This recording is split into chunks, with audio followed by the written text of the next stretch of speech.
This is a Dynaway step-by-step guide on how to create assets from asset templates.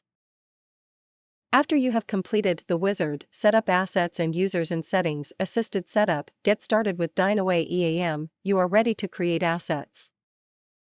Select the search icon in the top right corner and type in Asset Templates and select Asset Templates. A dialog is now open. Click New to create a new template.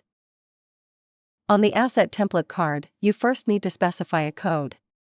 You can then proceed to fill in information on the template, which will be applied to assets created from this template. In the example below, the category code field has been filled in manually after filling in the code field. Alternatively, if you have created multiple templates, you can select Copy Template and select a template from the list to copy data from to apply it to the current template you're working on. You can change this data at any time. In the Exclude from Asset Creation field, you can turn on the parameter to disable future creation of assets based on this template. In this example, the parameter is disabled.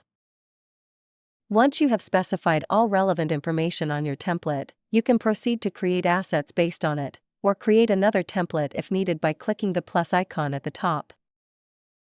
If you have only created one template, this template will be applied automatically to the asset card of the new asset you're creating.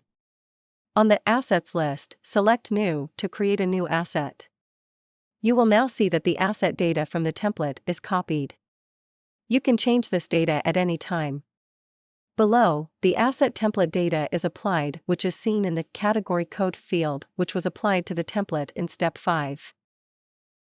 If you have created multiple asset templates, you can choose which template you want to base your new asset on. Remember, if you have enabled the parameter Exclude from Asset Creation on a template, you cannot create assets from it, and it will not be shown in the list. On the Assets list, click New. The Asset Templates list is now open.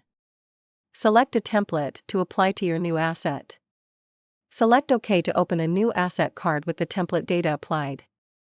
The copied data can be changed on the asset card if needed.